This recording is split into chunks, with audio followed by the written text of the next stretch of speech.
পৃথিবীর সব খারাপ ভালোকে বুঝার ক্ষমতা তোর হয়েছে, কিন্তু আল্লাহর দেওয়া হারাম আর হালাল এইটা বুঝার ক্ষমতা তোর শেষ হয়ে গেছে। এখনো তুই সুদের জগতে ডুবে থেকে গেলি, এখনো জুয়াতে ডুবে থেকে গেলি, এখনো মদের বোতল হাত থেকে যেছে না। এটা যে খারাপ এটা নিব না ভালোটা নিব, কেন তুই বলছিস না?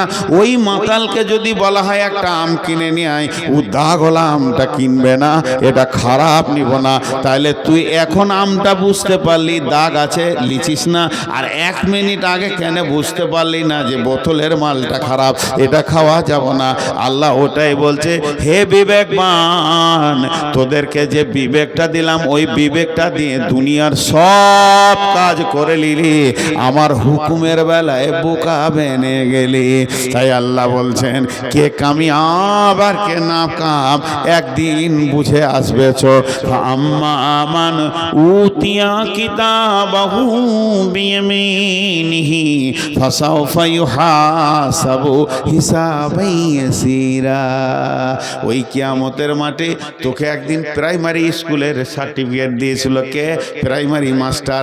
একবার দিয়েছিল হাই স্কুলের মাস্টার, একবার দিয়েছে কলেজের প্রিন্সিপাল, একবার দিয়েছে ইউনিভার্সিটির প্রিন্সিপাল, একবার MBBS করে সার্টিফিকেট নিয়েছিস, একবার FRCS করে সার্টিফিকেট নিয়েছিস, একবার সার্জারি করে সার্টিফিকেট নিয়েছিস, একবার LLB করে সার্টিফিকেট নিয়েছিস, আর একবার তুই PhD করে সার্টিফিকেট নিয়েছিস, একবার ইঞ্জিনিয়ারিং সার্টিফিকেট নিয়েছিস। তোর সার্টিফিকেট গাদা হয়ে গেছে, এগুলো কাজে লাগবে না।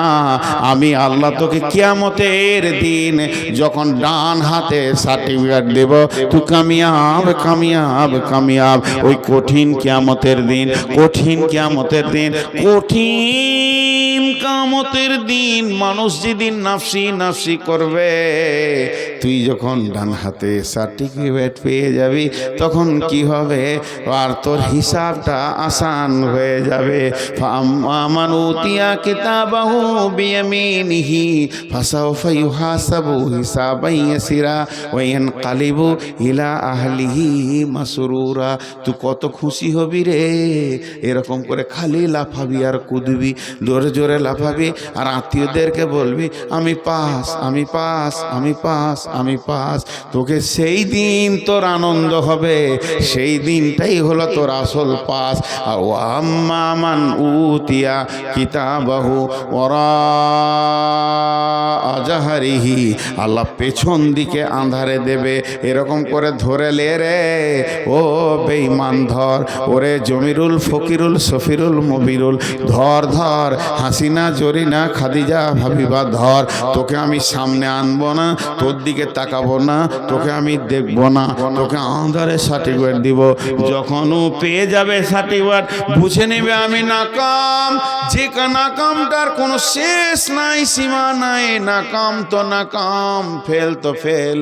তখন চিৎকার মেরে বলবে মত আয়, ইয়াদউ সুবুরা, মতকে ডাকবে। এখন মানুষ মত থেকে দৌড়ে পালায় যে আমি কি করে বাঁচবো, কোথাও ওষুধ খাবো, কোন জায়গায় যাবো যে আমি বাঁচবো। সেই দিন মতকে ডাকবে। মতকে কেন ডাকবে? ও কিয়ামতের দিনে মতকে কেন ডাকবে? মনে মনে করবে মত একটা কাজ করতে পারে, মতের একটা ভালো গুণ আছে। সেটা কি? পৃথিবীতে মত আমার মা বাপ ভাই বোন দাদা দাদি নানা নানি ছেলে পিলে বিবি নাতি পোতা জমি জায়গা গাড়ি গাড়ি বাগান পুকুর গাড়ি সব এতগুলির ভিতর থেকে টেনে বের করে এখানে নিয়ে চলে এসেছে। সবগুলো আমি ফেলে দিয়েছি, আমি একা চলে এসেছি। তা আজকে যদি মত আসে, এই কিয়ামতের মাঠ থেকে আমাকে অন্য জায়গায় নিয়ে চলে যাবে, আমাকে জাহান্নাম যেতে হবে না, পুলিশের হাতে চাপতে হবে না, আমি সব দিকে বেঁচে যাব। তাই সে বলছে, আর সে ডাকবে মতকে, ইয়াদউ সুবুরা, ইয়াদউ সুবুরা। আল্লাহ বলছে সে মতকে ডাকবে।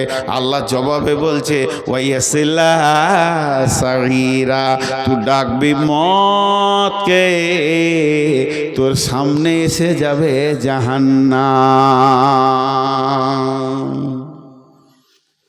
ওয়াইয়াসিলা সাগীরা, তুই ডাকবি মতকে, আসবে জাহান্নাম। কিরকম ক্যাপাসিটি? জি ভাই, লবণ মানে, লবণ মানে ভাতে দেয় সাদা বাসায় বলি নুন, লবণ মানে কথা বলেন, লবণ মানে নুন, আর লবণ মানে দুধ।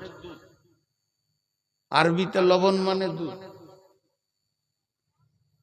দুধকে লবণ বলে। তো একটা বাংলাদেশের ছেলে কুয়েত গিয়েছে, তো ভাত খেতে বসেছে হোটেলে, তোকে মনে হচ্ছে আনলে লাগছে, তা তো নুন চেয়েছে, দিয়ে বলেছে ভাই লবণ দেন, তো এক গ্লাস দুধ দিয়ে দিয়েছে। চেয়েছে লবণ, চলাইছে দুধ। যে দোকানদার ও তো আরবি ভাষা বুঝে, ই বাংলায় বলেছে লবণ আর আরবিতে এনেছে দুধ। চেয়েছে লবণ, এলো দুধ। ই চাবে মত, আসবে জাহান্নাম। মত চাইছিস আর মত হবে না, মতের কারিশমা শেষ। তো ভাইয়া, পৃথিবীতে টাকা হওয়ার নাম কামিয়াব নয়, 100 খানা 500 খানা গাড়ির মালিক হওয়ার নাম কামিয়াব নয়, গাদা ডিগ্রি হওয়ার নাম কামিয়াব নয়। কামিয়াব হচ্ছে আল্লাহকে রাজি করার নাম কামিয়াব। আমি যে আয়াত আপনাদের সামনে পড়েছি, আল্লাহ তাবারাক ওয়া তাআলা বলছেন ওখানে, বিসমিল্লাহির রহমানির রহিম, আলিফ লাম মিম, যালিকাল কিতাবু লা রাইবা ফীহি হুদাল লিল মুত্তাকিন আল্লাযীনা ইউমিনুনা বিল গায়বি ওয়া ইউকিমুনাস সালাতা ওয়া মিম্মা রাযাকনাহুম ইউনফিকুন ওয়াল্লাযীনা ইউমিনুনা বিমা উনজিলা ইলাইকা ওয়া মা উনজিলা মিন ক্বাবলিকা ওয়া বিল আখিরাতি হুম ইউকিনুন উলাইকা আলা হুদাম মির রাব্বিহিম ওয়া উলাইকা হুমুল মুফলিহুন। 1 মিনিট দুটা কথা বলবো, আমার ব্যক্তিগত কথা। আপনাদের আমি খুব কাছের মানুষ বলি বলছি, রাগ করিয়েন না। সবাইকে বলছি, কমিটি আমি সব যত আছে, জালসার প্ল্যান সবসময় রাখবেন রাত 12টায় শেষ করব। এত সুন্দর ধারাবাহিক বায়ানের লোক উঠছে, বলেন একটা বক্তার মন কেমন হবে? যেখানেই যায় আমি বুঝিয়ে, আজকে 22 বছর বুঝিয়ে ভরতে পারিনি কমিটির ভেতরে যে এত রাত করিয়েন না। খালি একটা কথা বলবে, লোক ভেঙে যাবে। আপনি যদি 11টায় 12টায় শেষ করেন, লোক ভেঙে যাবে। তো লোক ভেঙে গেলে এই গায়ে আল্লাহর গজব নাজিল হবে না? আল্লাহ নারাজ হয়ে যাবে যে রাত 3টে কেন হলো না? ভাঙলো ভাঙলো। এখনকার যারা বড় বড় আলিম, আমাদের ওস্তাদ, ওরা বলছে রাত 10টায় জলসা শেষ করো। একটা বক্তা আনো, রাত 10টায় জলসা শেষ করো। বড় বড় যে জমিয়তের কার্যকলাপগুলো চলছে, তবলিগি জমিয়তের কাজগুলো চলছে, সব 10টায় শেষ। কেন 10টায় শেষ হলে গুনাহ হবে? ভাই আমার, রাতকে 3টে ভাগ করেন, 1 ভাগ জলসা করেন, 1 ভাগ ঘুমান, আর 1 ভাগ আল্লাহকে দেন। এটা আমি সবাইকে বুঝিয়ে বলছি। রাত 11টায় যদি জলসা শেষ হয়, কাবিরা গুনাহ হবে, মানুষের ধ্যান জ্ঞান থাকবে। এখানে দুটো মুরব্বি বসেছিলেন, যাদের বুঝার জ্ঞান আছে, উঠে চলে গেল। কেন গেল? রাত মানতে পারছে না তারা। এত শরীর, একটা সুগারের রুগী হতে পারে, আর কিছু হতে পারে, হার্টের রুগী হতে পারে। আফসোস করবে তারা যে বাইনটা শুনতে পারলাম না, শরীরটা খুব কাঁপছিল, চলে এসেছি। অনেকে দেখা করে যে অত রাতে থাকতে পারলাম না, শরীরটা খুব খারাপ। আজকে 4 জন গেল, এখানে যারা সভাপতি ছিল কই? চলে গেল। তুই থাক আর মাইক থাক, কিন্তু কমিটি বুঝে না। আজকে পেয়াদাপুরের কমিটি বুঝছে না, আবার যখন ভবানীপুরে জলসা আসবো এরা যাবে দেখা করতে। এত রাতে দিচ্ছে কেন জি? বুঝতে পারছি না যে কোনখানে গিটটা লেগে আছে। তাল পেছি না আমি এই 22 বছর ধরে। তো এগুলো খারাপ মনে করিয়েন না। আপনাদেরকে বলছি,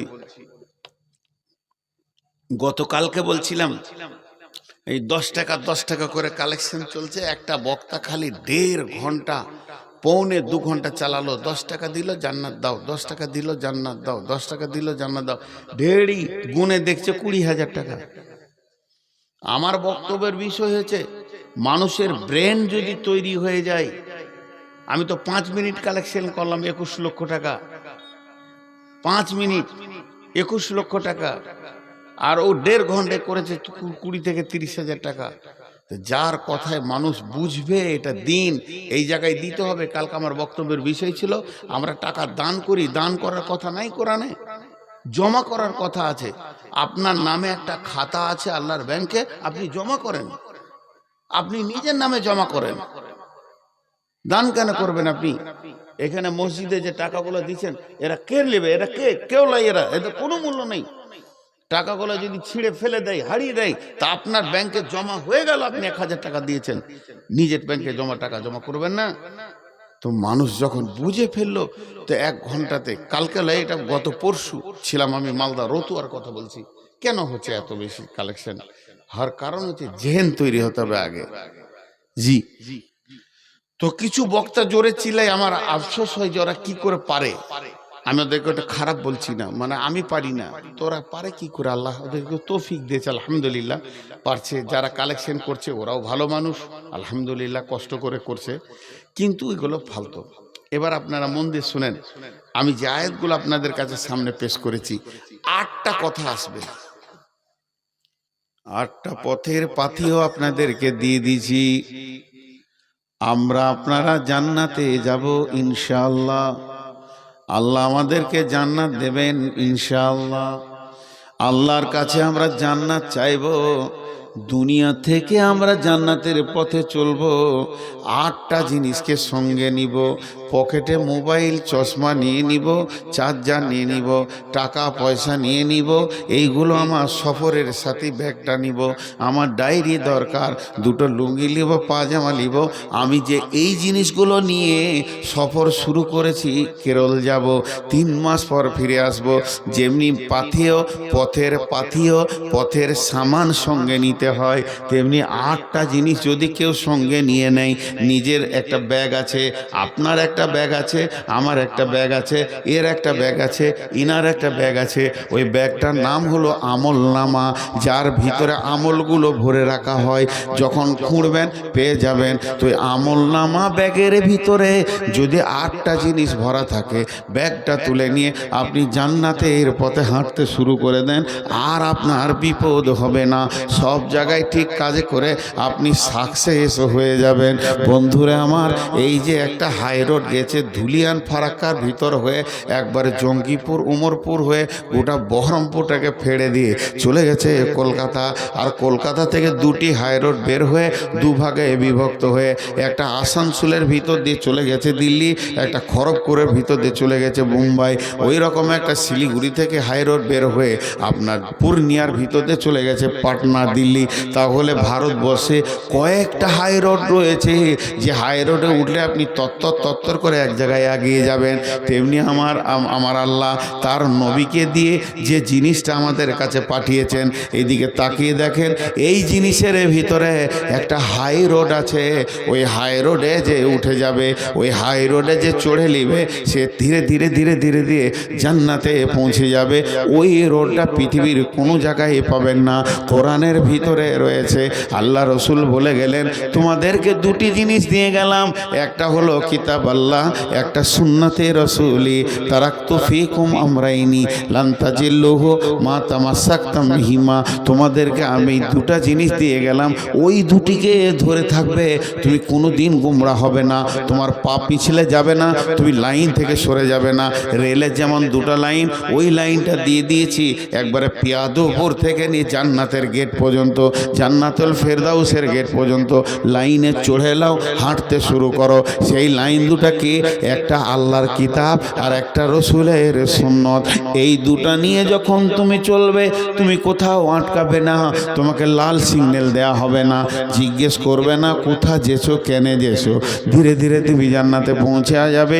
ওই হাই রোডটার ভিতরে রয়েছে। আল্লাহ তাবারক ওয়া তাআলা বলছেন, তুমি পথের পাথিও 8টা জিনিস নাও, তোমার ব্যাগে ভরে নাও। তোমার আমল নামা যে ব্যাগটা তুমি রেখেছো, প্রত্যেকের লোকের একটা আমল নামা ব্যাগ আছে, আমার একটা ব্যাগ আছে। ওই ব্যাগটা নিয়ে আমি ভারত থেকে সৌদি আরব যাব। যদি ওই ব্যাগের ভেতরে সরকারের নিষিদ্ধ কোনো মাল থাকে, এয়ারপোর্টে ধরে আমাকে জেলে ভরে দেবে। আর ওই ব্যাগে যদি সরকারের নিষিদ্ধ কোনো মাল না থাকে, ওর ভিতরে পিস্তল, হিরোইন যদি থাকে, তাহলে আমাকে কলকাতা এয়ারপোর্টে বেঁধে জেলে ভরে দেবে, কিংবা জিদ্দা এয়ারপোর্টে বেঁধে জেলে ভরে দেবে। আর ওর ভিতরে যদি আমার কাপড়, তৈলি, জামা, আমার যদি মোবাইল চার্জার থাকে, পুলিশ দেখবে, আমাকে বাঁধবে না, গেট খুলে দিবে, তুমি মক্কা চলে যাও, মদিনা চলে যাও। তো এই পৃথিবী থেকে জান্নাতের সফর যখন শুরু করব, আমার আমলনামা ব্যাগটা ফেরেশতারা খুলে দেখবে। নামাজ, রোজা, হজ, যাকাত, লেনদেন, ভালো কথা, মিষ্টি কথা, সব চরিত্র ভালো রয়েছে, বলবে তুমি জান্নাতে চলে যাও। আর ওরই ভিতরে যদি দেখে না, এর মদ আছে, জুয়া আছে, তাস আছে, সঙ্গে সঙ্গে বেঁধে দেবে। তোমার আমলনামার ব্যাগে খারাপ মাল রয়েছে, তোমাকে জাহান্নাম যেতে হবে। তা 8টা মাল, হে আমার মা, ওরে আমার বেটি, একবার নিজের আমলের ব্যাগে 8টা জিনিসকে ভরেলি, তাহলে আমি জান্নাতের গেটে পৌঁছে যাব।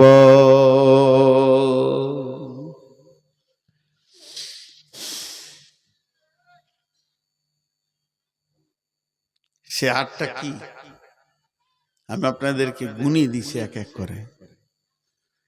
যালিকাল কিতাবু লা রাইবা ফি,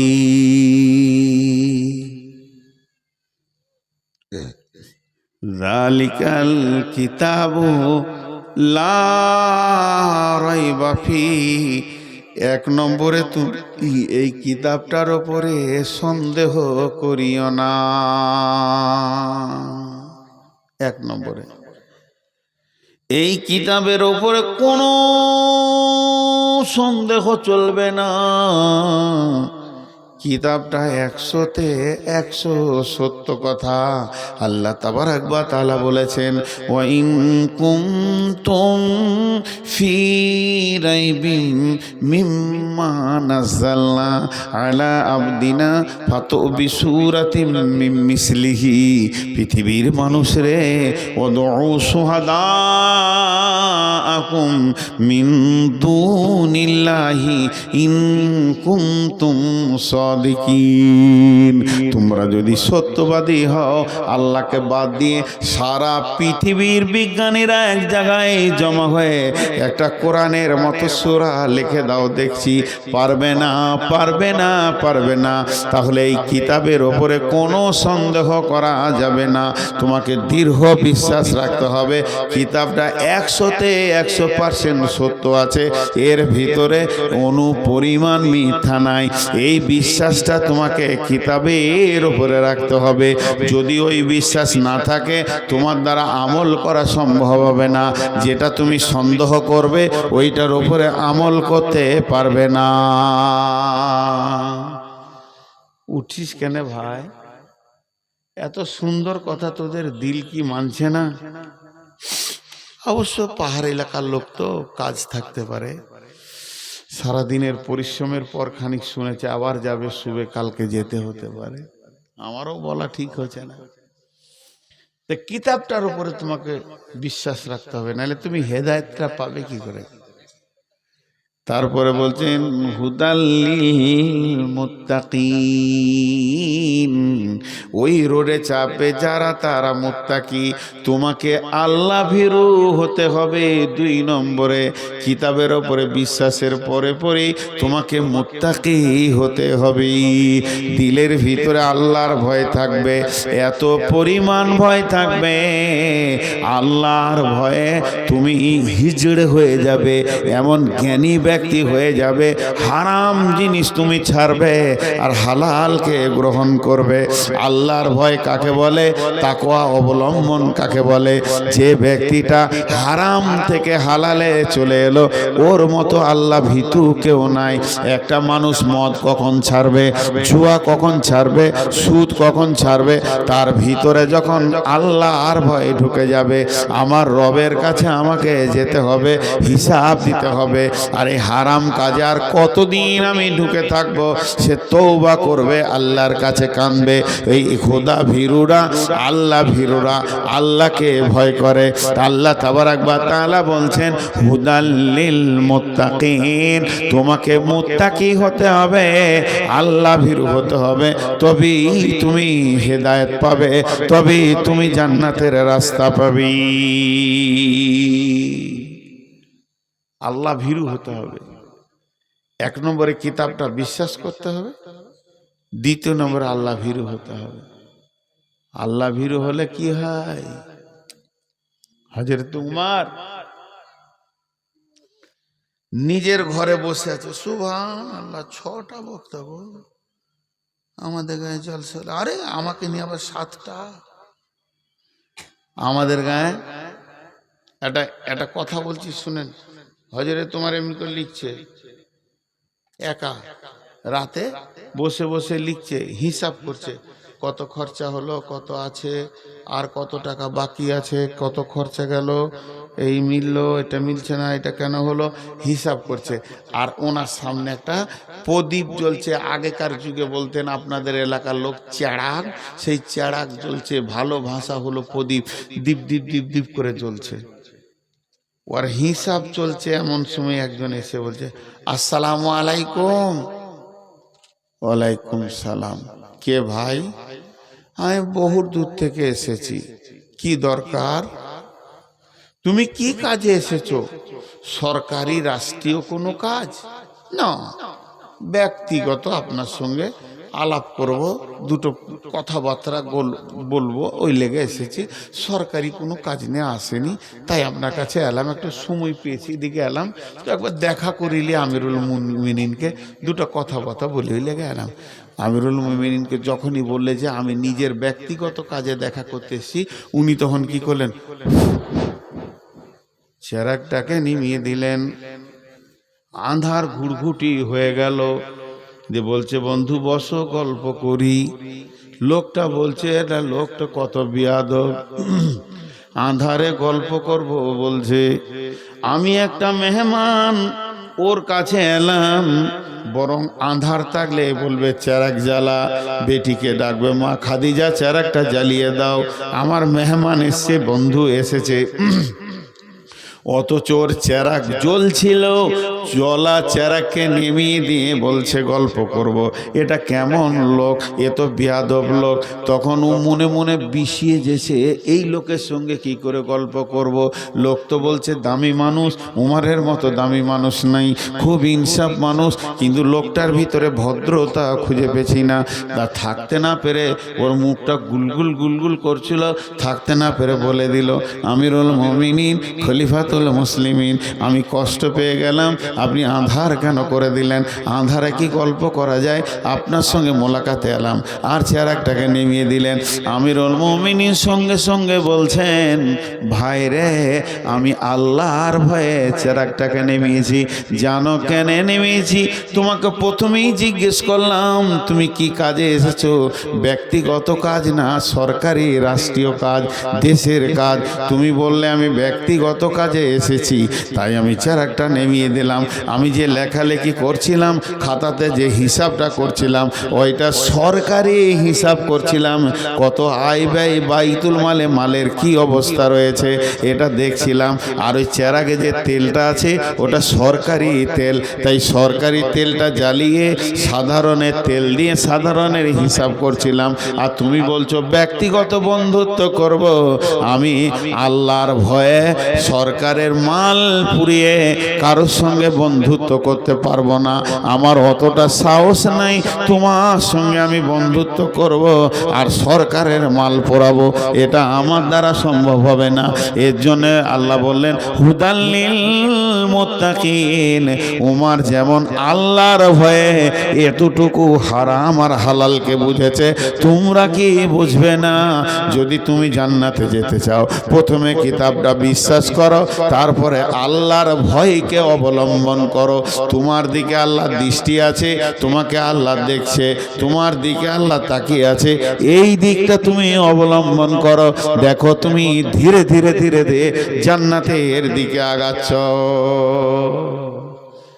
এই ডিমওয়ালা আয়, একটা ডিম দে, কত দাম লিবি? আয় চলে আমাকে একটা দিয়ে যেত, চলে সিধা, অনেকক্ষণ থেকে ঘুরছিস ওই দিকে।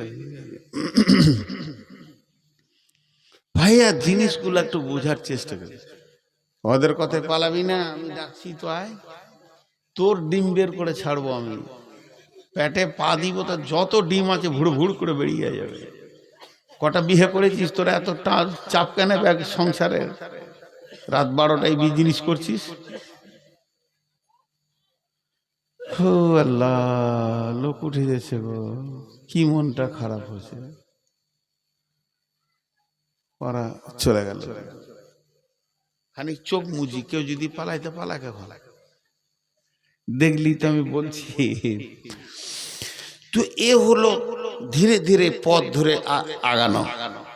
এরপরে বলছেন আল্লাযীনা ইউমিনুনা বিল গায়বি, আল্লাযীনা ইউমিনুনা বিল গায়বি, আল্লাযীনা ইউমিনুনা বিল গায়বি, এমন কিছু জিনিস আছে যা দেখা যায়নি, দেখা যাবে না, যতদিন কিয়ামত না হবে ওই জিনিসের ওপরে চোখে দেখার মতো বিশ্বাস রাখতে হবে। সেটা কি? আল্লাহ আছি বিশ্বাস রাখতে হবে, পুলসেরাত আছি বিশ্বাস রাখতে হবে, জাহান্নাম আছে, আগুন আছে বিশ্বাস রাখতে হবে, জান্নাতকে আঙ্গুর দিয়ে সাজিয়ে দিয়েছে বিশ্বাস রাখতে হবে, কবরের আযাব আছে বিশ্বাস রাখতে হবে, যতগুলি ফেরেশতা আছে বিশ্বাস রাখতে হবে। এই যে জিনিসগুলো দেখা যায়নি, দেখা যাবে না, বন্ধুরা আমার, এইগুলিকে বিশ্বাস রাখতে হবে। আল্লাহ বলছেন আল্লাযীনা ইউমিনুনা বিল গায়বি, গায়বের ওপরে, অদৃশ্যর ওপরে, যা দেখা যায়নি তার ওপরে 100তে 100 বিশ্বাস রাখতে হবে। গায়েবের ওপরে বিশ্বাস। আল্লাহ সূরা মুলকের মধ্যে বলছেন ইন্নাল্লাযীনা ইয়াখশাউনা রাব্বাহুম বিল গায়বি লাহুম মাগফিরাতুন ওয়া আজরুন কাবীর, যে ব্যক্তি আল্লাহকে ভয় করলো, দেখলো না গায়েবে আমার রব আমাকে মারবে, আমার রব আমাকে জাহান্নাম দেবে, আমার রব আমাকে জান্নাত দেবে, ওই ভয়ের কারণে গুনাহ ছেড়ে দিল, আল্লাহকে ভয় করলো, আল্লাহ বলছেন সে কিয়ামতের দিন বেঁচে যাবে, শুধু বেঁচে যাবে না, আজরুন কাবীর, তাকে বড় বদলা দেওয়া হবে, এমন বড় বদলা সে ভাবতে পারবে না, জান্নাতের মেহমান বানিয়ে দেওয়া হবে। এই যে মজলিস চলছে, আপনারা শুনছেন, আপনাদের দিলে কি কথা বলছে আমি জানি না, এই বায়ান শুনতে শুনতে দিলটা কি বলছে আমি জানি না, কিন্তু আল্লাহ জানে, আল্লাহ জানে। আল্লাহ বলছে ফেরেশতাদেরকে, আরে এই মজলিসে বেশ কয়েকটা লোক রয়েছে, মনের ভিতরে বলছে কি জানিস, আর গুনাহ করব না, আর গুনাহ করব না, সোজা পথে চলে আসবো। আল্লাহ বলছে বল, ওই লোকটা কি আমাকে দেখেছে? বলে না। আমার জাহান্নামকে দেখেছে? বলে না। আমার জান্নাতকে দেখেছে? বলে না। তোর মতো ফেরেশতাকে দেখেছে? বলে না। তাহলে ওর দিলে কত বিশ্বাস আছে? শুধু কোরআনের কথা শুনে, আমার কথা শুনে চোখের পানিতে কাঁদছে। ফেরেশতারে তুই সাক্ষী দেখে যা, জীবনে যত গুনাহ করেছে আমি মাফ করে দিলাম, ওকে ক্ষমা করে দিলাম, আর গুনাহগুলোতে নেকিতে পরিণত করে দিলাম। যে লোকটা আল্লাহকে দেখলো না অথচ আল্লাহর ভয়ে থরথর করে কাঁপছে, গভীর রাত্রিতে উঠে বলছে আল্লাহ মাফ করে দাও, ক্ষমা করে দাও, আমার মতো গুনাহগার আসমানের নিচে জমিনের ওপরে আর নাই, তোমার নাফরমানি করেছি। আল্লাহ তাবারাক ওয়া তাআলা বলছেন যে আমাকে দেখলো না অথচ এত কাঁদলো, ওই লোককে আমি মাফ করে দিব, ওর গুনাহগুলো নেকিতে পরিণত করে দিব। আল্লাহ আল্লাহ আল্লাহ আল্লাহ আল্লাহ। গায়েবের উপরে ঈমান রাখতে হবে। গায়েবের উপরে ঈমান আছে কিনা বুঝবেন কি করে? কার ঈমান আছে কার নাই বোঝার ক্ষমতা নাই, বোঝার ক্ষমতা নাই, বোঝার ক্ষমতা নাই। কার ঈমান আছে কার নাই বোঝার ক্ষমতা নেই। কিন্তু দুটো জিনিস যদি চোখে দেখতে পান তা আপনি সাক্ষী দেন যে লোকটা ঈমানদার। আমাকে যদি কেউ জিজ্ঞেস করে যে অমুক লোকটা কেমন, আমি বলবো ঈমানদার। ঈমানদার লোক কি দেখে বলবো? দুটো জিনিস দেখে আমি ঈমানদার বলতে পারি। বাকি জান্নাত জাহান্নাম ওকে আল্লাহ দেবে কিনা সেটা আল্লাহ জানে। সেই দুটা কি? এই জমিনটা চাষ দিয়ে আছে, ঘন করে মাটি চাষ দিয়ে দিয়েছে, আমি দাঁড়িয়ে আছি, এই দুই ভাই দাঁড়িয়ে আছে, উনি বলছেন এটা তো গম আছে, আমি বলছি ধানের বিচন ফেলেছে, ইনি বলছেন না এটাতে ভুট্টা আছে। কিন্তু ভিতরে কি ভরা আছে আমরা জানি না। কিন্তু বলেন যখন অঙ্কুরটা বেরিয়ে যাবে, গাছের কচি ডালটা বেরিয়ে দুটা পাতা মেলে দিবে এমনি করে, তখন আর সন্দেহটা থাকবে? সন্দেহ থাকবে? গম না ভুট্টা না পেঁয়াজ প্রকাশ হয়ে যাবে। তা এই যে মানুষগুলো বসে আছে এদের ভিতরে ঈমান আছে? আছে নাই জানি না। ঈমানদার হতে পারবে এমনি বলছে না। যখন ওই লোকটার কাছ থেকে দুইটি জিনিস দেখবে, গাছের পাতা দুটা যখন বের হয়ে যায় সন্দেহটা মিটে যায় যে না এটা ভুট্টা, এটা ধান, না এটা জও না গম। তেমনি যখন কোনো মানুষকে দুটো কাজ করতে দেখবে দুনিয়াতে, তুমি অন্তত ঈমানদার বলতে পারো আল্লাযীনা ইউকিমুনাস সালাতা, ওকে নামাজের কাতারে যখন পাবে, ওমিম্মা রাযাকনাহুম ইউনফিকুন, আর বাড়ির নিজস্ব টাকা থেকে এনে মসজিদ মাদ্রাসায় দান করবে। এই দুই জায়গায় যদি লোকটাকে দেখতে পাও তুমি ঈমানদার বলতে পারো।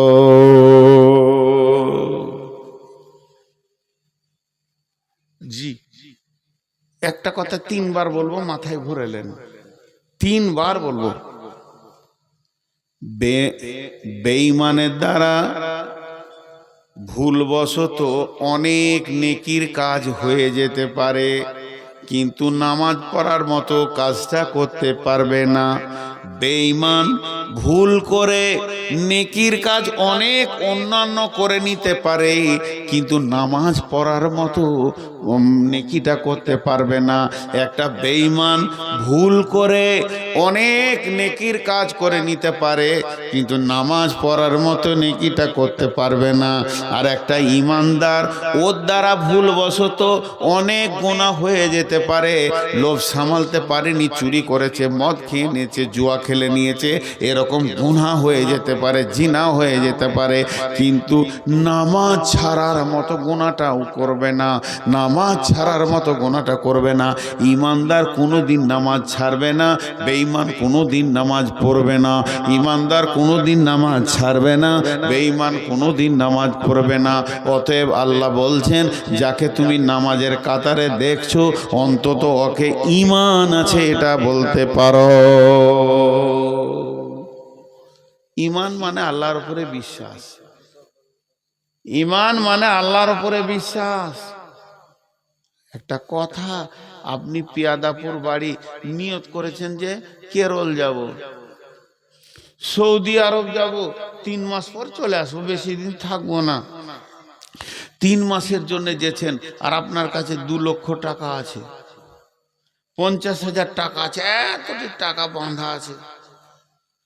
আপনি মনে মনে করছেন টাকাগুলা কাকে দিয়ে যাবো রে, সাথে করে তো নিয়ে যাওয়া যায় না, কাকে দিব? আমার প্রশ্নের উত্তরটা দিবেন। আপনাদের একটু সাউন্ড শুনতে চাইছি, কাকে দিব? ছেলে দেখে দিচ্ছে না যারা ভাগ করে নেবে, ছেলেরা ভালো, কিন্তু আপনি চাইছেন এটা আমার দুঃখ সুখের লেগে, সময়কালের লেগে রাখছি। তো মনে মনে নিয়ত করলেন যে গ্রামে একটা হাজি সাহেব আছে, আব্দুল সালাম নাম, পরেশগার দিনদার মানুষ, 5 ওয়াক্ত নামাজ পড়ে, ওকে দিব। ওর কাছে দিয়ে রেখে দিলেন, ভাই আমি 3-4 মাসের জন্য সৌদি চললাম, টাকাটা তোমার কাছে থাকলো, আমি যেদিন আসবো সেদিন টাকাটা নিব, আর যদি শোনো যে আমি মারা গেছি, এই টাকার মালিক আমার বেটা বেটিকে তুমি দিয়ে দিও। আমার প্রশ্ন, যে লোকটা সৌদি যেছে সেই লোকটা হাজি সাহেবকে টাকা আগে দিবে না পরে বিশ্বাস করবে, না আগে বিশ্বাসটা হবে যে টাকা দিবে? আগে বিশ্বাস না আগে টাকা দেওয়া? আগে বিশ্বাস। বিশ্বাস আছে বলি টাকাটা দিবে ওকে, তাহলে আগে বিশ্বাস। এবার বলেন, এই জায়গায় যে টাকাটা দিচ্ছেন, আপনি এলেন, এটা আপনার কাছে 1000 টাকার নোট, 2000 নোট, 5000-এর নোট, এবার নিয়ে আসার পর এই জায়গায় টাকাটা কে দিবে? আল্লাহর উপরে যার বিশ্বাস আছে তাকে দেবে। এদেরকে বিশ্বাস করার দরকার নাই, এরা মানুষ, আজ আছে কাল নাই, বেঈমানি ইমানদারি সবই করতে পারে। আল্লাহ বলছে ওর যদি বিশ্বাস আমার উপরে থাকে, টাকাটা এইভাবে ফেলে দেবে, চুপ করে নেবে, আমার সঙ্গে বুঝে নেবে। যে টাকা দিতে পারছে না, টাকা থাকা সত্ত্বেও দিতে পারছে না, জানতে হবে তার আমার প্রতি বিশ্বাস নাই। আল্লাহ তাবারাক ওয়া তাআলা কোরআনে বলেছেন ইনফিকু, মানে তোমরা দান করো, খয়রাত করো। আল্লাহ দানের কথা বলেছেন। আবার আল্লাহ বলেছেন ইখরিজুল্লাহ কারদান হাসানা, তুমি আল্লাহকে উত্তম ঋণ দাও। এটা কিন্তু ঋণ। আল্লাহ কোনোদিন আমাদের দানের অপেক্ষা করে না। আল্লাহ গরিব নয়, আল্লাহর অভাব চলছে, দান করতে হবে। আল্লাহ ঋণ চাইছেন। ঋণ কেন চাইছেন? ঋণ কেন চাইছেন? আল্লাহর কি অভাব? জি না। আপনি যদি আমাকে আমানত দেন, 2 লাখ টাকা আমানত দিয়েছেন, আমার ঘরে আগুন লেগে গেছে, বন্যায় আমার ঘর ভেঙে চলে গেছে, আমার ঘরে ডাকাতি হয়েছে, ওই মালটা যদি ডাকাতি হয়ে যায় আর আপনি ফেরত পাবেন না। আমার ঘর যদি বানে ভেঙে চলে যায়, তাইলে আর ফেরত পাবেন না। এর নাম আমানত। ধ্বংস হলে পাওয়া যায় না। আর ঋণ, আপনি আমাকে 2 লাখ টাকা কেন 10 টাকা ঋণ দিয়েছেন, আমার ঘর বন্যায় ভেঙে ধুয়ে চলে গেল, ঘরে আগুন লেগে সব পুড়ে গেল, ডাকাতি হয়ে গেল, কিন্তু ঋণ আপনি একদিন পেয়ে যাবেন। আল্লাহ এটা আমাদেরকে বুঝানোর জন্য বলছে, তোরা আমাকে যেটা দিছি সেটা ঋণ। ইকরিজুল্লাহ কারদান হাসানা, ভালো ঋণ। তোদের এই ঋণটা আমি একদিন পরিশোধ করব, সেদিন তুই কত আনন্দ হবি, সেই অভাবের দিনে তোর ঋণটা আমি তোকে দিব। ওরে আমার বন্ধুরে, আল্লাহ তাবারাক ওয়া তাআলা বলছেন ওই লোকটাকে তুমি ঈমানের সাক্ষী দিতে পারো যে আল্লাহর প্রতি ঈমান এনেছে, গায়েবের প্রতি ঈমান এনেছে, যার 2টি অঙ্কুর বেরিয়ে গেছে। 1 নম্বর হলো যে মসজিদে নামাজের কাতারে যাকে পাওয়া যাচ্ছে, আর 2 নম্বরে হলো যেখানে দান খয়রাত চলছে ওই জায়গায় যাকে পাওয়া যাচ্ছে। যে ব্যক্তিটা দান করে নিশ্চয়ই জানতে হবে তার আল্লাহর উপরে ঈমান আছে। আর যে ব্যক্তিটা মসজিদের কাতারে দাঁড়িয়ে পশ্চিম দিকে সাজদা করে, জানতে হবে ওর ঈমান আছে। এর জন্য আল্লাহ বলছেন প্রথমে গায়েবের ওপরে ঈমান আন, তারপরে এই আমল 2টা কর। মোট 5টা বলা হয়ে গেল। 1 নম্বরে হলো কিতাবটার ওপরে বিশ্বাস রাখতে হবে, 2 নম্বরে মুত্তাকি হতে হবে, পরেশগার হতে হবে, তাকওয়া অবলম্বন করতে হবে, 3 নম্বরে হলো আল্লাহর প্রতি বিশ্বাস, গায়েবের প্রতি বিশ্বাস, জান্নাতের প্রতি বিশ্বাস, জাহান্নামের প্রতি বিশ্বাস, অদৃশ্যের ওপরে বিশ্বাস রাখতে হবে, 4 নম্বরে হলো নামাজ আদায় করতে হবে, 5 নম্বরে হলো নিজের রুজি থেকে আল্লাহর রাস্তায় দান করতে হবে।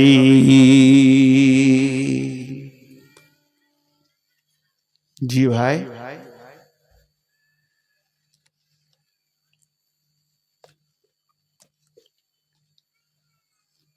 সাজিয়েছে কত সুন্দর রে ভাই। হ্যাঁ হ্যাঁ, তাহলে আর তিনটে আছে, আপনারা উঠিয়েন না, কষ্ট হচ্ছে আমার। আচ্ছা 15তে ছেড়ে দেবো, আমি ভেবেছিলাম 12:30 টানবো, টানবো না, খুব তাড়াতাড়ি ছেড়ে দেবো। আর 10টা মিনিট দেন আপনারা, 15 লয়, 12টা 10-এ ছেড়ে দেবো। গোটাটা হবে, কমপ্লিট হবে, মনটা শান্তি হবে, একসাথে বাড়ি যাব, আল্লাহর রাস্তায় দাঁড়ান। والذين يؤمنون بما أنزل إليك وما أنزل من قبلك وبالآخرة هم يوقنون। আর দুটো আয়াত আছে ভাই, 10 মিনিট টাইম নিলাম, দুটো আয়াত আছে, মা আমার বোন আমার, 10টা মিনিট টাইম লিখে উঠিয়েন না।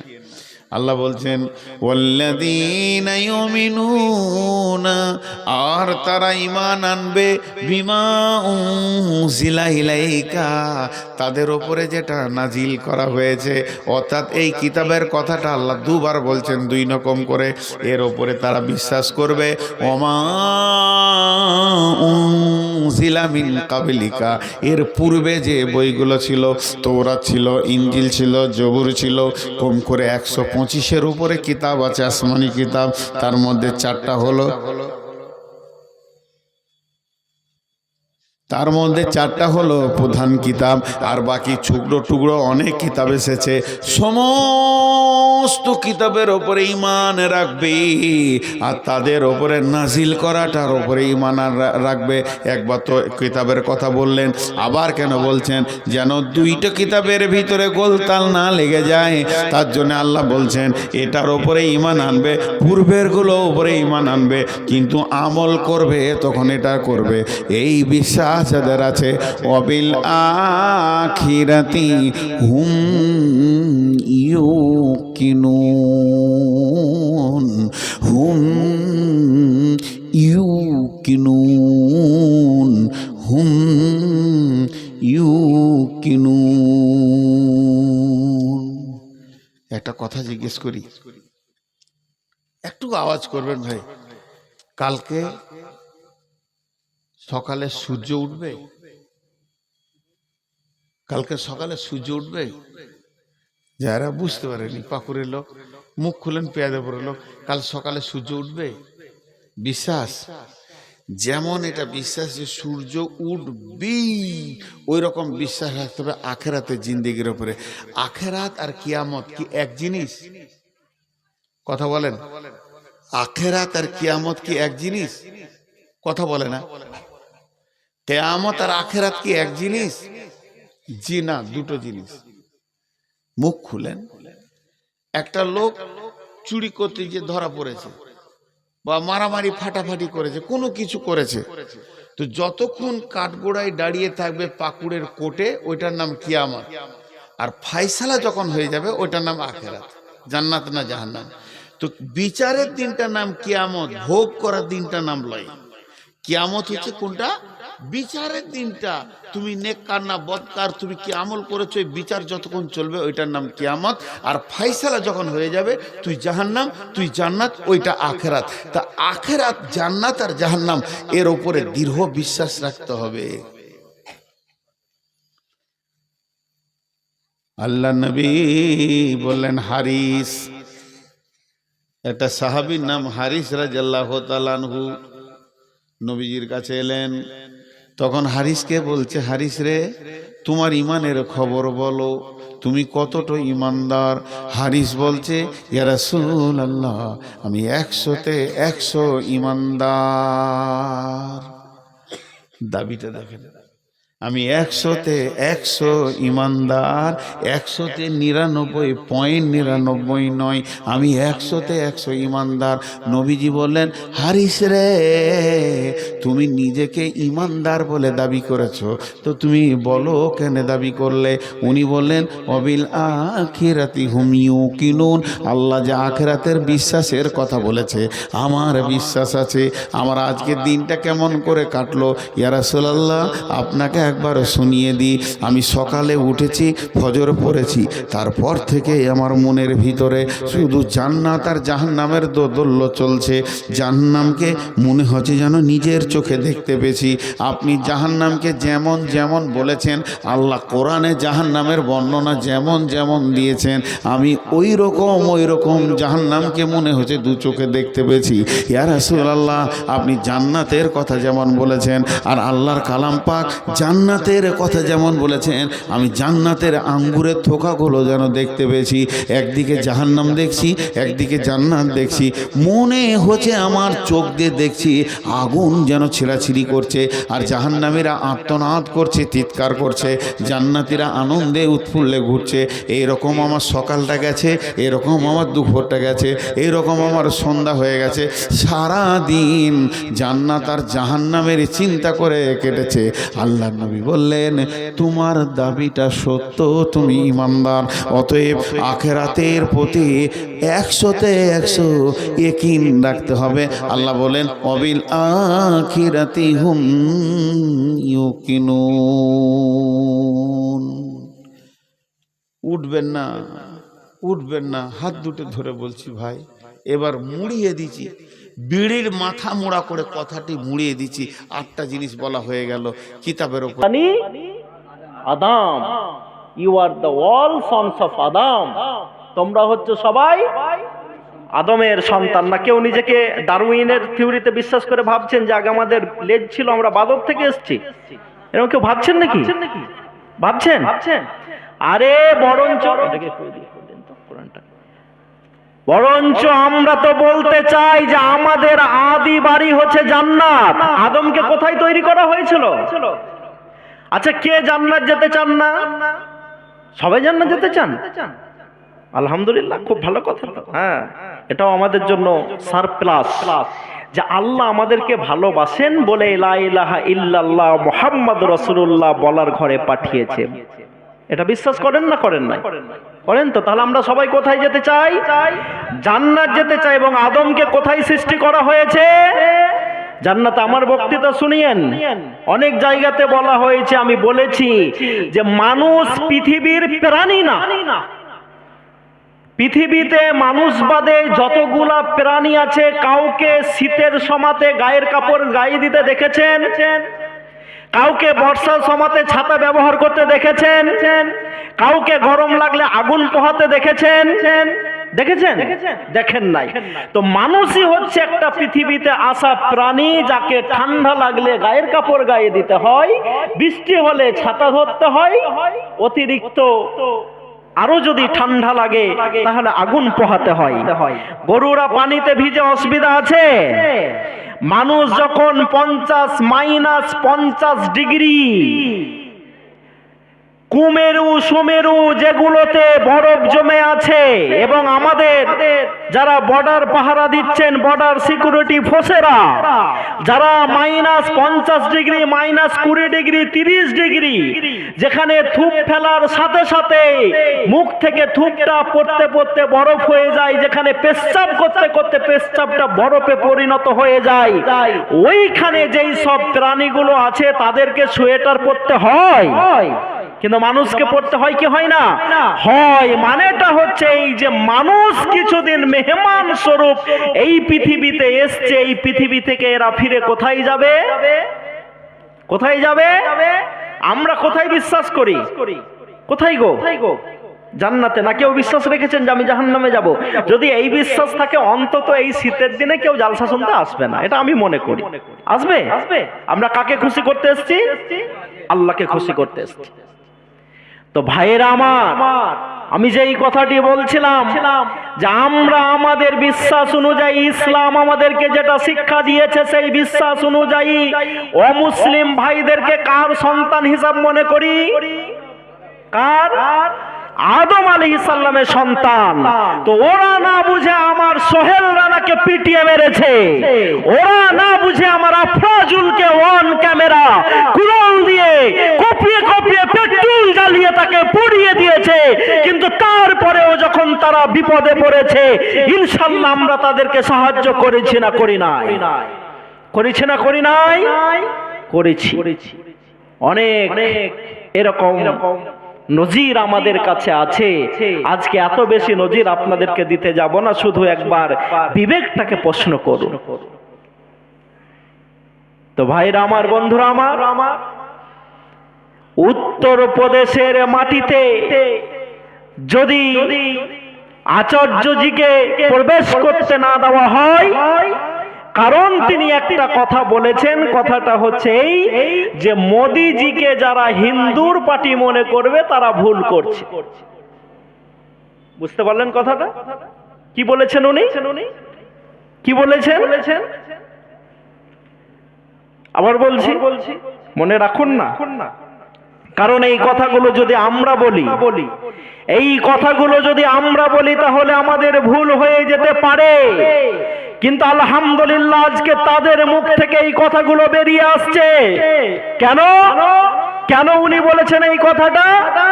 বলেন, যিনি নিজেকে হিন্দু হিন্দু বলে হিন্দু বারে খাতরে মে হে, এই কথা বলে বলে দিল্লির মসনদটা দখল করেছেন, তার আমলে 11 বছরে এখন গরুর মাংস বন্ধ হয় নাই। হয়েছে? হয়েছে? বরঞ্চ আপনাকে আমি বলে যাচ্ছি, গোটা পৃথিবীতে গরুর মাংস সাপ্লাই করাতে ভারতের স্থান ছিল দ্বিতীয়। কত বললাম? কত বললাম? দ্বিতীয়। তুমিও এসছো, আলহামদুলিল্লাহ, ভালো কথা। তুমি আমাকে মেসেজ করেছিলে, বাট আমি রিপ্লাই করতে তোমাকে পারিনি, সরি। তো যেই ভারত গরুর মাংস সাপ্লাই করাতে গোটা পৃথিবীতে ছিল দ্বিতীয়, মোদিজির সমাতে সেই ভারত গরুর মাংস সাপ্লাই করাতে হয়ে গেছে 1 নম্বর, প্রথম। কত হয়েছে? কত হয়েছে? 1 নম্বর হয়েছে। এবং একজন বড় রাজনৈতিক নেতাকে জিজ্ঞেস করা হচ্ছে, বড় রাজনৈতিক নেতাকে জিজ্ঞেস করা হচ্ছে যে সাহেব, আপনারা তো গরুকে মা মা বলে চিৎকার করেন, তো নাগাল্যান্ডে কেন, নর্থ ওয়েস্টে কেন আপনার মাকে জবাই করে খাওয়া হয়, এর উত্তর দিন। উনি তখন বলেছেন, ওইখানে যে গরুগুলোকে জবাই করা হয় ওটা অরিজিনাল গরু নয়, ওটা হচ্ছে ডুপ্লিকেট গরু। বলেছে না বলে নাই? তো গরু যদি নিজের মা হিসাবে আস্ফালন করতে পারেন, তাহলে মোষটা কি অপরাধ করলো? তাকে তো দাদি বা নানি বলাই যেতে পারে। 5 কিলো দুধ দিলে তো মোষ আরো বেশি দুধ দেয়, এবং মোষের দুধে মনে হয় প্রোটিন বেশি। হ্যাঁ, মোষের দুধের দামও বেশি। তো বেশি না কম? বেশি। তাহলে এই সস্তা মাল দিয়ে যদি মা হয়ে যায়, তো যে এর থেকে ভালো মাল দিচ্ছে সে সম্পর্কে কেউ হবে না? তো উনি বলছেন যে ওটা অরিজিনাল গরু নয়, তাই খায়। তা আপনাকে আমি যেই কথাটা বলতে এসেছি মুসলমান, আপনাকে আমি যেই কথাটা বলতে এসেছি, আজকে বেশি বেশি করে বলতে এসেছি, আমরা যে কথা বলার জন্য অপরাধী সাব্যস্ত হতাম, শঙ্করাচার্যজি ওই কথাটা বলেছেন, তাই তাকে উত্তরপ্রদেশের মাঘ মেলা থেকে টেনে হিচড়ে পিটতে পিটতে নিয়ে যাওয়া হয়েছে। এবার উনারাই ঠিক করুন, কাগজটা দেন তো, এবার উনারাই ঠিক করুন যে কে আসল হিন্দু আর কে নকল হিন্দু, তারপরে আমরা কোনো কথা বলবো। এটা আমাদের আহ্বান উঠতে পারে না? পারে না? পারে। তাই ভাইরা আমার, বন্ধুরা আমার, আমাদেরকে মনে রাখতে হবে, আমাদেরকে স্মরণ করতে হবে, আমাদেরকে ওই সব ভাইদেরকে বুঝাতে হবে। একটা লোক যিনি 2002 সালে যেই লোকটাকে মারছিলেন গুজরাটে, সোশ্যাল মিডিয়াতে আছে, দেখবেন টিভিতেও এসছে, তিনি বাইট দিয়েছেন। সেই লোকটার খুশি মনের ছবি এবং যেই মুসলিমটাকে মারা হচ্ছে তার সেই ভারাক্রান্ত ছবি আমরা দেখেছি, ভুলে যাইনি। মাত্র তো 24 বছরের কথা। আজকে 24 বছর পর এসে যেই আমার ছোট জাতির ভাইটা জুতো সেলাই করতো, সে বলছে এত বড় দাঙ্গা করার পর 24 বছর পরে এসে আবার আমাকে জুতো সেলাই করেই খেতে হচ্ছে। বলছে না? বলছে না? বলছে না? বলছে নাই? বলছে আমার পূর্ববর্তী বক্তা বলছিলেন ওই কথাটা। তাই ভাইরা আমার, বন্ধুরা আমার, আজকে আপনাদেরকে আমরা বলতে এসেছি, আজকে আপনাদেরকে আমি স্মরণ করাতে এসেছি যে এসআইআর করে যারা আমাদের কাগজপত্রগুলো দেখতে চাইছেন, যারা আমাদেরকে কাগজপত্র নিয়ে নিয়ে হয়রানি করছেন। আর যেদিন থেকে এই সরকারটা দিল্লিতে এসছে সেদিন থেকে তো লাইন দেওয়ার কোনো শেষই নাই। আছে আছে এবং এই সরকারটা বলেছিল 2016 সালে যে आज से पुराना 500 और 1000 का নোট বন্ধ, বলেছিল না বলে নাই? তারপর ভাষণ দিতে গিয়ে বলেছিলেন যে 500 পুরনো এবং 1000 টাকার নোট আমরা বন্ধ করছি। এই বন্ধ করার ফলে দেখা যাবে ভারতবর্ষে যারা সন্ত্রাসবাদী হামলা চালায় সেই সন্ত্রাসবাদীদের কোমর ভেঙে যাবে। মোদিজি বলেছেন না বলেন নাই? বলেছে না বলেন নাই? বলেছে কিন্তু 2019 সালের 14ই ফেব্রুয়ারি, যাকে আমরা ভ্যালেন্টাইন্স ডে মনে করি, সেই 14ই ফেব্রুয়ারি 46 জন তরতাজা আমার দেশের সেনাবাহিনীকে জীবন দিতে হয়েছে না হয় নাই? 2016 সালে নোটবন্দি করেছেন। নোটবন্দি করার পর আপনি বলেছিলেন যে সন্ত্রাসবাদীদের কোমর ভেঙে যাবে। আর 2019 সালে 46 জন ভারতীয় সেনাকে সন্ত্রাসবাদীদের হামলাতে তাদের আত্মত্যাগ করতে হয়েছে, তারাকে মৃত্যুবরণ করতে হয়েছে। এই নিয়ে আমাদের প্রতিবাদ করার দরকার আছে না নেই? আপনারা কি বলেন, আছে না নেই? আছে। মুসলমানরা অন্যায় দেখলে প্রতিবাদ করবে। অন্যায় যদি দেখে এরা সর্ব অবস্থায় প্রতিবাদ করবে, হাঁটতে হাঁটতে প্রতিবাদ করবে, শুতে শুতে প্রতিবাদ করবে, বসতে বসতে প্রতিবাদ করবে, এককভাবে প্রতিবাদ করবে, যৌথভাবে প্রতিবাদ করবে। তাই আমরা সেই প্রতিবাদের আওয়াজ জানিয়ে বলতে চাচ্ছি, যারা 2016 সালে পুরানা 500 এবং 1000 টাকার নোটকে বন্ধ করে দিয়ে সন্ত্রাসবাদীদের কোমরকে ভেঙে দিয়েছিলেন, তারা বলুন কদিন আগে জম্মু কাশ্মীরে, কদিন আগে কাশ্মীরে যে আক্রমণ করেছে সন্ত্রাসবাদীরা, তাদের কোমরটা কেন ভাঙেনি? তারা আবার কোথা থেকে টাকা পেল? এই কোশ্চিন যদি ভারতবর্ষের মুসলমানরা, ভারতবর্ষের মানুষরা যারা সেদিন 2016 সালে লাইনে দাঁড়িয়ে দাঁড়িয়ে পুরনো নোটগুলোকে জমা করছিলেন এবং 700-র বেশি লোক প্রাণ দিয়েছেন, সেই দিন যদি সবাই একই সুরে প্রতিবাদ করতেন, তাহলে নতুন করে এসআইআর এর জন্য আমাদেরকে লাইনে দাঁড় হতে হতো না? হতো? এসআইআর এ কি শুধু মুসলমানদেরকে দাঁড় হতে হয়েছে না মুসলিমদেরকে হতে হয়েছে? না হয় নাই? কি আপনাদের দিকে হয় নাই? হিন্দু ভাইদেরকে লাইনে দাঁড় হতে হয়নি? হয়েছে। যদি আমরা সেদিন প্রতিবাদ করতাম তো আজকে আমাদেরকে এসআইআর এর লাইনে দাঁড় হতে হতো না। তাই ভাইরা আমার, বন্ধুরা আমার, আমাদেরকে মনে রাখতে হবে, আমাদেরকে স্মরণ করতে হবে যে আমরা কিভাবে আমাদের বাকি জীবনটাকে কাটাবো। ইসলামে পরিপূর্ণ দাখিল হয়ে কাটাবো না, ইসলাম থেকে বার হয়ে কাটাবো। যদি ইসলাম থেকে বার হয়ে আমরা জীবনটাকে কাটাই, তাহলে দুনিয়াতে যেমন জালেম সরকারের উপদ্রব হয়েছে আমাদের ওপরে, মোদিজি ভাবিয়েন না এমনি এমনি আমাদের ওপরে চলে এসছেন। মোদিজিকে আমাদের ওপরে পাঠানো হয়েছে কারণ আমরা আমাদের দায়িত্ব পালন করি না। তাই আপনাকে মাথায় রাখতে হবে এই কথাটা, এবং এই কথাটা মাথায় রেখে আপনাদেরকে আগে বাড়তে হবে। তাই আমি গাজীনগরের মানুষ, শুকরউদ্দিন আনা থেকে শুরু করে আরো যারা আছেন তাদের কাছে আহ্বান করছি, যারা সোশ্যাল মিডিয়া দেখছেন, লাইভে যারা আছেন, যারা পরে ইনশাল্লাহ দেখবেন, তাদেরকে আমরা বলতে চাই যে মুসলমানদের এই ভারতে আজকে এই করুণ অবস্থা হওয়ার তো কথা ছিল না। এই দেশকে আমরা কি দিনি? এই দেশের সঙ্গে আমরা কত ভালো ব্যবহার করেছি। এই দেশকে আমরা বিজ্ঞানী থেকে শুরু করে কত কি দিয়েছি। আস্তে আস্তে রাস্তাতে আমি বাসিরা বানুর একটা ভিডিও দেখছিলাম। আমার বোনেরা হয়তো আমার বক্তৃতা শুনছেন, তাদের উদ্দেশ্যে আমি বলি, আমি আস্তে আস্তে বাসিরা বানুর বক্তৃতা শুনছিলাম। উনি প্রথমেই বক্তৃতা করতে উঠে বললেন, আমি তো বাংলা সেরকম ভাবে বলতে পারি না। আজকে বর্তমান ভারতে বাসিরা বানুর কথা কেন বলতে হচ্ছে?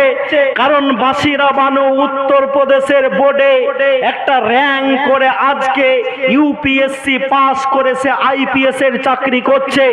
বাসিরা বানু এত ট্যালেন্টেড মেয়ে, যেই মেয়েটা আরবের একটা ইউনিভার্সিটিতে প্রফেসরের চাকরি পেয়েছিল। চাকরি পাওয়ার পর সে একদিন হঠাৎ করে বলে দেই, তার ডিনকে বলে, তার ইউনিভার্সিটিতে গিয়ে বলে, আমি আর চাকরি করব না, আমাকে মুক্তি দেওয়া হোক। তখন তাকে বলা হয়েছে, কেন আপনি চাকরি করবেন না? আপনার কি স্যালারি কম হচ্ছে? আপনার স্যালারি আমরা বাড়িয়ে দিই। বাসিরা বানু বলেছেন, না আমার চাকরি কম হচ্ছে না। উনি বললেন, সঙ্গে সঙ্গে আমার যা স্যালারি ছিল সেই স্যালারি থেকে 30% বাড়িয়ে দেওয়া হলো।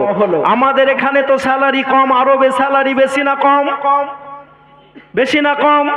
তাদের 1 টাকার আমাদের প্রায় 23 টাকা, তাই তো? আমার বাড়ির পাশে একটা ছেলে আরবে চাকরি পেয়েছেন, তার স্টার্টিং এ মাইনে হয়েছিল 1,95,000 টাকা। কত বললাম?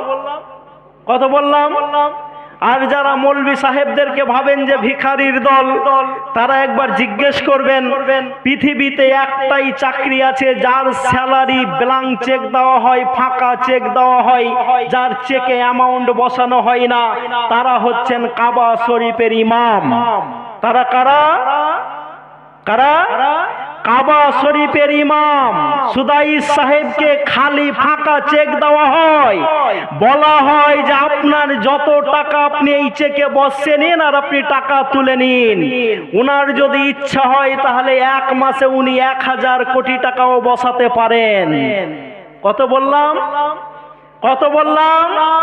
1000 কোটি টাকাও বসাতে পারেন। আপনারা জানেন না আল্লাহ কত সম্মান দিয়েছেন এই পদকে, কিন্তু আমরা এই পদটাকে মেনে নিতে পারি না।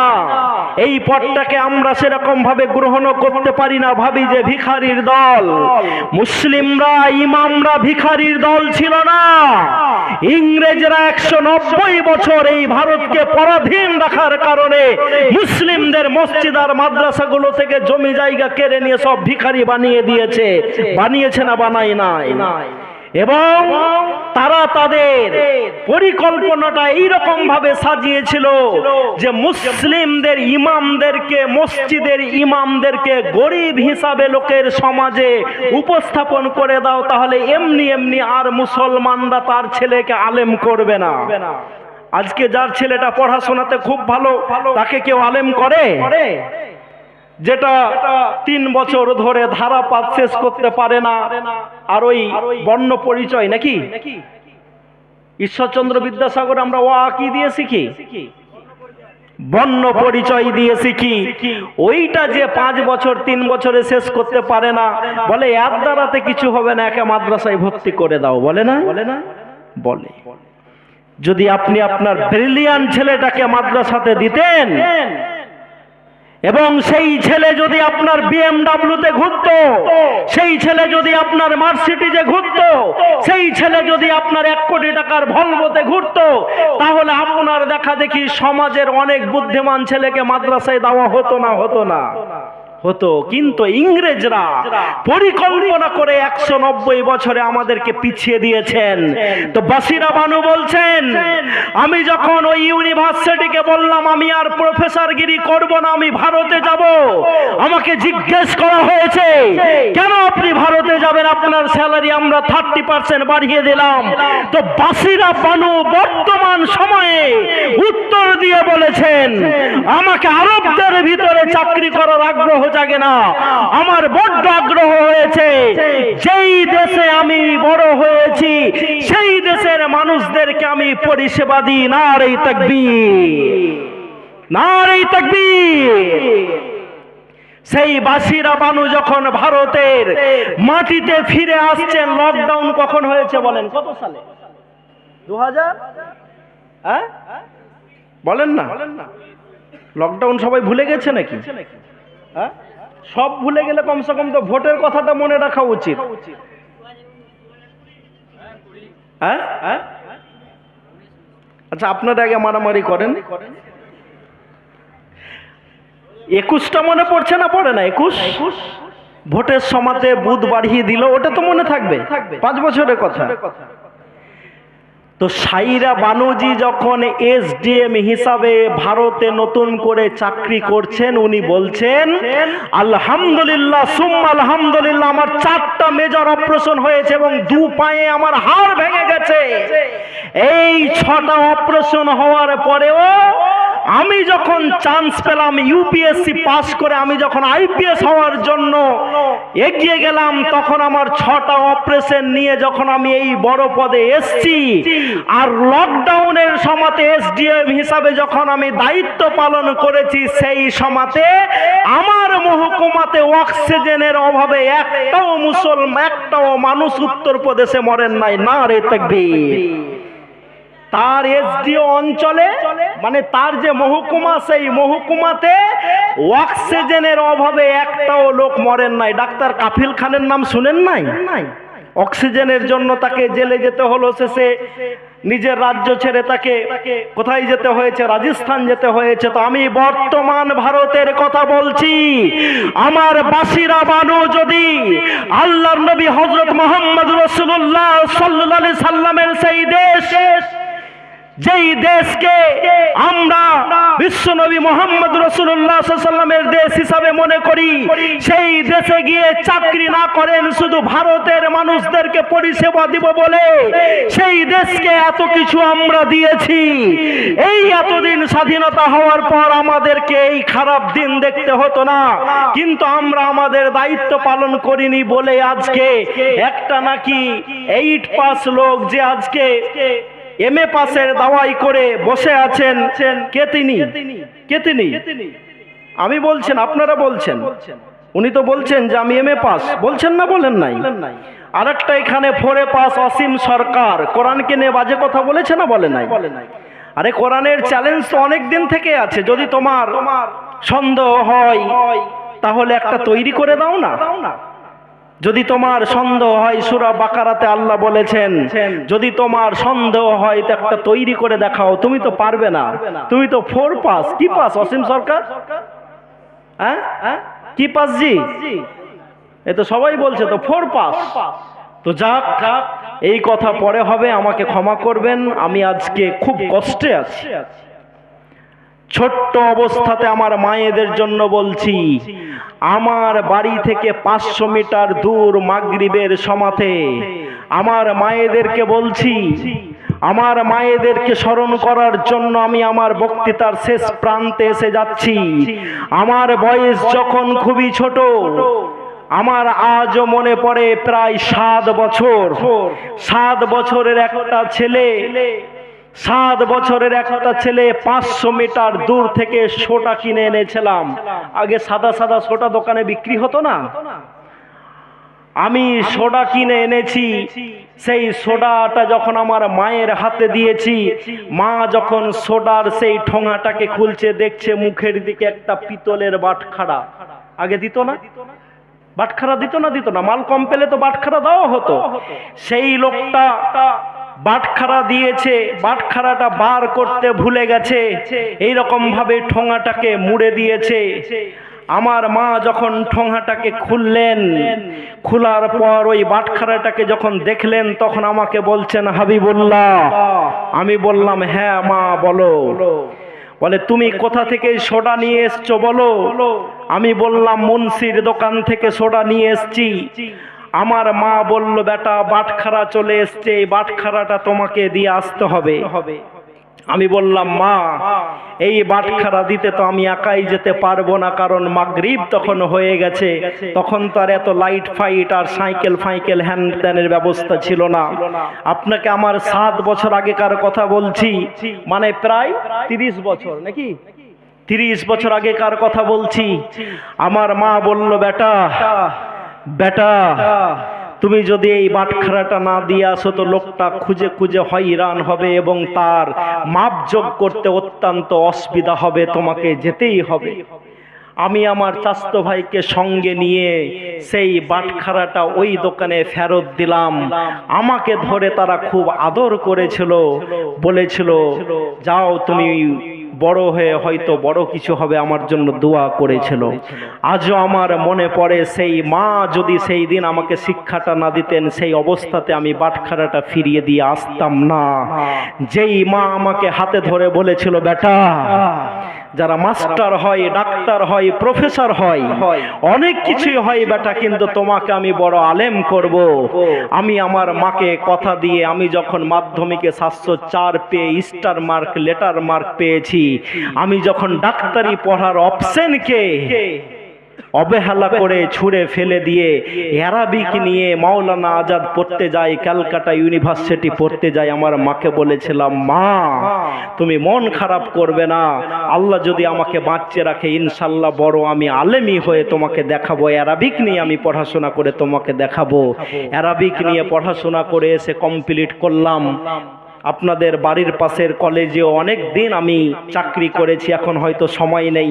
সবাই বলবেন যে চাকরি কি ছেড়ে দেয়, চাকরি কি লোক ছেড়ে দেয় নাকি? হ্যাঁ, ব্যবসার দিকে এত দূর আল্লাহ রাব্বুল আলামিন আমাকে নিয়ে গেছেন যে আমার চাকরি করাটা মনে হয়েছে এই চাকরির পয়সা দিয়ে আমার গাড়ির তেলও হবে না। হবে শহীদুল্লাহ? তাই আজকে হয়তো শুনলে খুশি হবেন, আমরা অনেক বড় করে আমার কমিউনিটির জন্য, আমার সমাজকে এগিয়ে দেওয়ার জন্য আমরা হাইব্রিড মডেল অনেক বড় স্কুল করছি, পশ্চিমবঙ্গের অনেক প্রান্তে করছি, যার বাজেট মিনিমাম ধরে চলুন 100 কোটি টাকা। কত বললাম? কত বললাম? 100 কোটি টাকা। এই বাজেট নিয়ে আমরা এগিয়ে যে আমাদের কমিউনিটির জন্য আল ফুরকান একাডেমি বানাচ্ছি। তো যেই মা আমাকে হাতে ধরে সেই বাটখারাটা ফিরিয়ে দেওয়ার তালিম দিয়েছিল, যেই মা আমাকে প্রাইমারি স্কুল থেকে বার করে বলেছিল বেটা ওয়া যদি শিখতে হয় মাদ্রাসা গিয়ে শিখিস, এবিসিডি যদি শিখতে হয় মাদ্রাসা গিয়ে শিখিস, আলিফ বা যদি শিখতে হয় মাদ্রাসা গিয়ে শিখিস, সেই মাকে আমি আইসিইউতে ভরে রেখে এসেছি।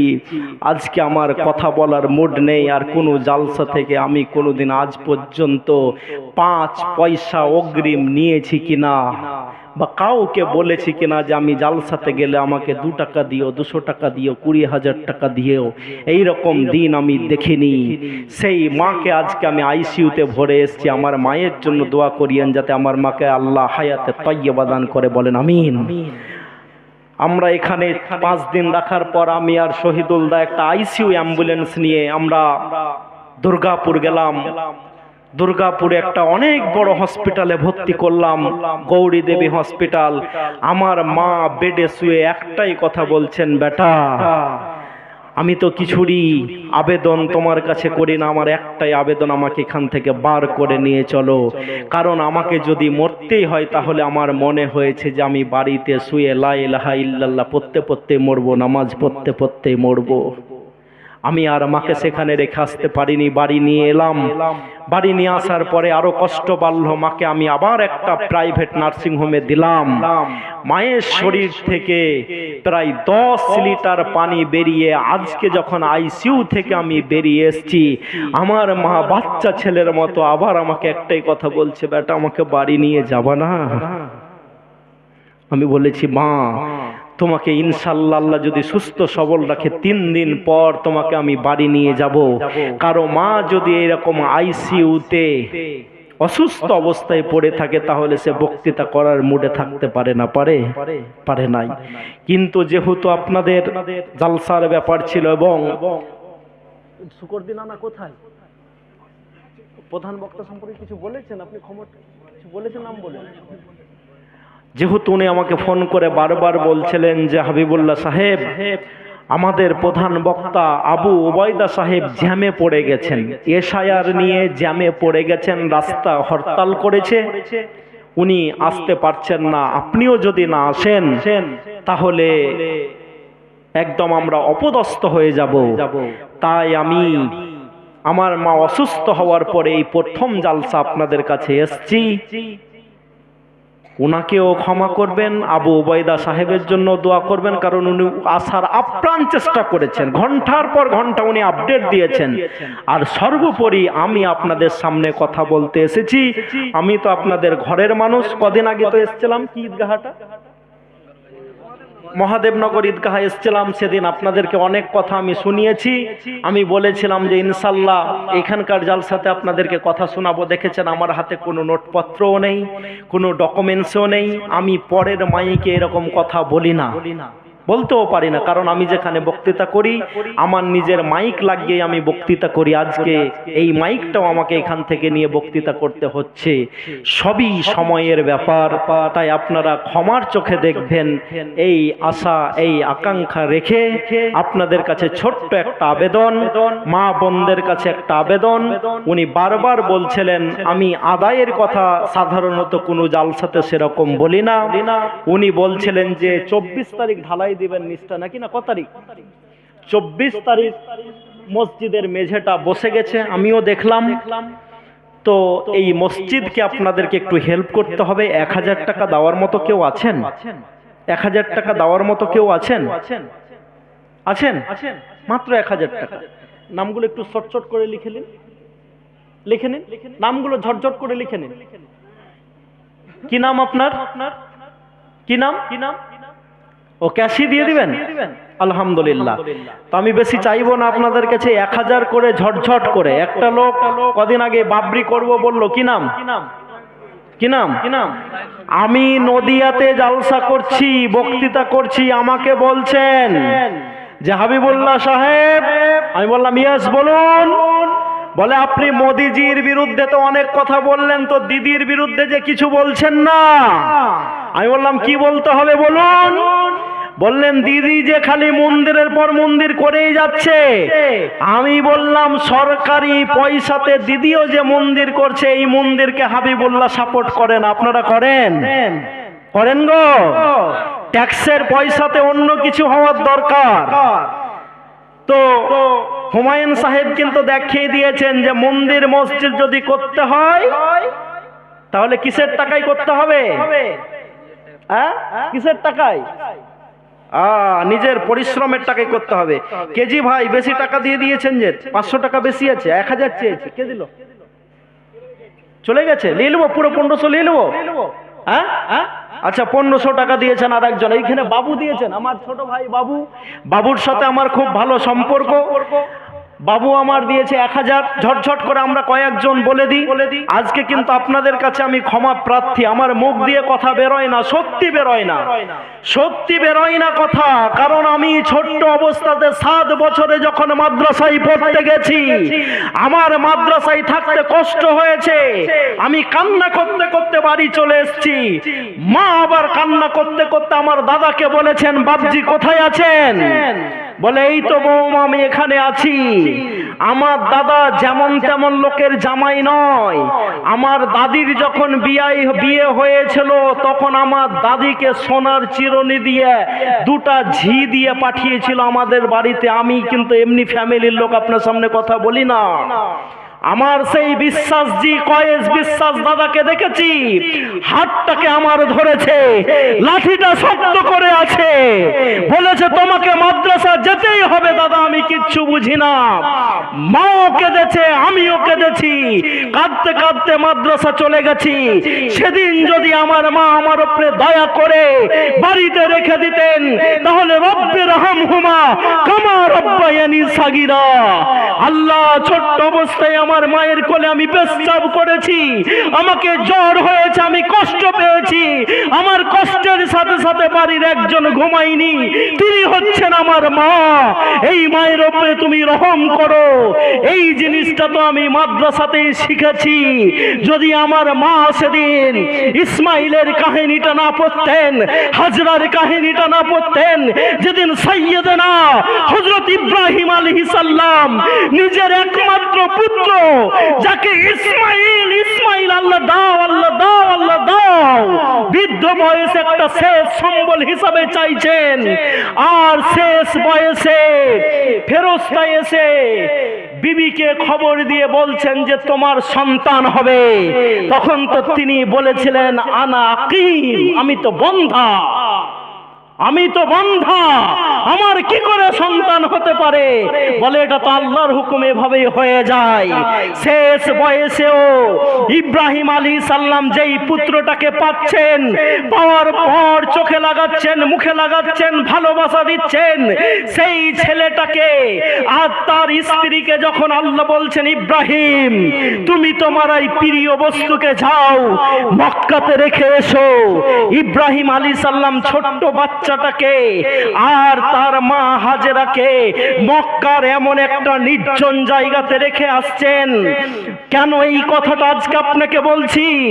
আমার মায়ের কথাটা বারবার আমার মনে পড়ছে, বারবার আমার মনে পড়ছে, এবং আজকে আমি বুঝতে পারছি বাপ হয়ে যাওয়ার পর 7 বছর বয়সে আমি হাবিবুল্লাহ মাদ্রাসায় ঘুমাইনি, সেদিন আমার মা ত্যাগ দিয়ে বাড়িতে ঘুমিয়েছিল। তাই আজকে আপনার সামনে আমি দুটো কথা বলতে পারছি।